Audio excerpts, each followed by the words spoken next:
নিজের কাছে নিজেকেই অনেক অসহায় লাগে মাঝে মাঝে, যার কারণে এই ইউটিউব জগতে আসা, নিজেকে একটু ব্যস্ত রাখা।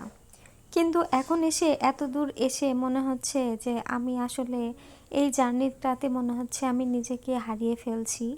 নিজেকে আর এই জার্নিটাতে খাপ খাইয়ে নিতে পারতেছি না। কিন্তু না, আমাকে আসলে এই জার্নিটাতে খাপ খাইয়ে নিতেই হবে নিজেকে, এবং মনোবল আরও শক্তি করতেই হবে। আজকে সকালে বসে বসে ঘুম থেকে উঠে এটাই ভাবলাম অনেকক্ষণ, কিন্তু নিজেকে আসলে কখনোই না নিজের কন্ট্রোলের উপরে চালানো ঠিক না। কিন্তু আজকে যখন নিজেকে আমি এভাবে নিজেকেই সান্ত্বনা দিচ্ছিলাম, নিজের কিছু করা লাগবে, নিজেকে নিজের পায়ে দাঁড়াতে হবে, তো সেজন্য ভাবলাম যে না, আসলে আমি এখানে থেমে যাব না, আমি আমার কাজটাকে কন্টিনিউ করেই যাব। ইনশাল্লাহ একদিন না একদিন আমি এখান থেকে সাকসেস পাবই। তো সেইখান থেকেই আজকে সকালে খুশি মনে একটু বাইরে থেকে হাঁটাহাঁটি করে এসে বাসার ভিতরে আসলাম। এসে তারপরে ভাবলাম কিছু ভর্তা বানাই। আর যেহেতু শীতের সকালে কিন্তু ভর্তা ভাত খেতে অনেক বেশি ভালো লাগে। তো এখানে আমি আলু আর বেগুনটাকেই সুন্দর করে ভর্তা মাখিয়ে নিচ্ছিলাম। তো ভাবলাম একটু আমার বন্ধুদের সাথেও শেয়ার করি। তো এই দিকে আমি বেগুনটাকে প্রথমে সেদ্ধ করে নিয়েছি। সেদ্ধ করে নেবার পরে এরকম করেই ভর্তা মাখিয়ে নিচ্ছিলাম। এরপর নতুন আলু ভর্তা করব। নতুন আলু ভর্তা করতে যে কি ভালো লাগতেছে আমার কাছে। আর আলু ভর্তা খেতে তো আমার কাছে এমনিতেই অনেক বেশি পছন্দ। আর নতুন আলু ভর্তা করতে করতে দেখা যায় একটা আঠালো ভাব চলে আসে। আর সেই ভর্তা দিয়ে যে ভাত খাবো, এত মজা! আমার তো দেখে এখন আবার জিভেতে পানি চলে আসতেছে।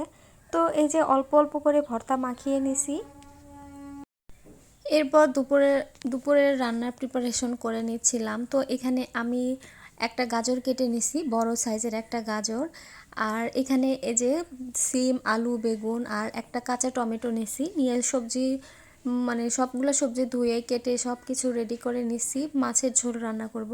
আর এখানে পেঁয়াজের যে কলি ছিল সেই কলিগুলো নিছি, সাথে কিছু আলু ঝুরি করে নিছি। এই দুটো একসাথে করে ভাজি করব।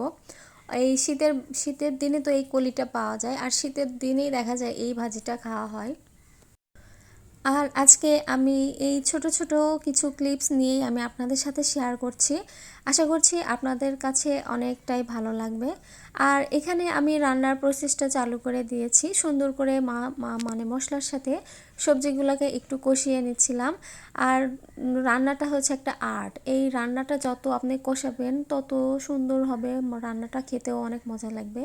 আর ওই যে স্যারা বেড়া করে যে রান্না করবেন সেই রান্না কিন্তু খেতে একদমই মোটেও ভালো লাগবে না। আর এই যে সুন্দর একটা ঝোল রাখছি অল্প করে, দেখেন কতটা সুন্দর দেখা যাচ্ছে। আর যত ঝোল কম রাখা যায় তখন দেখা যায় যে তরকারিটা খেতেও কিন্তু অনেক বেশি মজা লাগে। আবার মাঝে মাঝে কিন্তু পাতলা ঝোল খেতেও বেশি ভালো লাগে। আর এই যে এদিকে আমি পেঁয়াজের ফুলটাকে সুন্দর করে ভাজি করে নিছি, দেখেন কতটা সুন্দর দেখা যাচ্ছে। আর এটা গরম ভাত দিয়ে খেতে কিন্তু ভীষণ মজা। এই আর আমি রান্নার ফাঁকে ফাঁকে ওই যে একটা গাজর কেটে রাখছিলাম সেটাকেই আমি খেয়ে নিচ্ছি। শীতের দিনে দেখা যায় আমি গাজর প্রচুর পরিমাণে খাই। এরপর রান্না শেষ করে তখনই আবার 4টা বড়া ভাজি করে নিছিলাম, পাতাকপির বড়া। এগুলো আমার আসলে মেখে রাখছিলাম, গতকালকে ভাজা হয়েছে, সেটা আর আমি আপনাদের সাথে শেয়ার করিনি। তো এই যে দুপুরবেলা কিন্তু এরকম করে বড়া খেতে কিন্তু অনেক মজা। আর আজকের বড়াটা আমি দেখেন কত স্টাইল করে খাচ্ছিলাম। এই যে সকালের যে অল্প একটু আলু ভর্তা ছিল সেটা নিচ্ছিলাম বড়ার উপরে, তার উপরে আবার পেঁয়াজ মরিচের যে একটা ঝাল ঝাল ভর্তা থাকে সেই ভর্তাটা দিয়ে, তার উপরে একটা গাজর দিয়ে, তার উপরে আবার অল্প একটু আলু ভর্তা দিছি, দিয়ে ওই যে পেঁয়াজের মাখানো যে ঝালটা ছিল সেটা আবার দিয়ে এই যে আরেকটা বড়া দিলাম, দিয়ে একটা স্যান্ডউইচের মতো করে নিছি, বার্গার যেটাই বলি। তো এইরকম করে খাচ্ছিলাম, খেতে যে এত মজা লাগতেছিল কি আর বলবো। বড়া সাথে হচ্ছে আলু ভর্তার একটা ফ্লেভার আসতেছে, সাথে আবার একটা গাজর নিছি। সত্যি বলতে আসলে একদম বার্গারের মতোই লাগতেছে। আপনারা কিন্তু এরকম করে খেতে পারেন, মানে আসলে এরকম করে তো আর বানানো হয় না। আমার বাসায় আসলে সব কিছুই ছিল, যার কারণে আমি এরকম করে লেয়ারে লেয়ারে বানিয়ে খাচ্ছি। তো আজকে এ পর্যন্ত, সবাই ভালো থাকবেন, সুস্থ থাকবেন, আল্লাহ হাফেজ।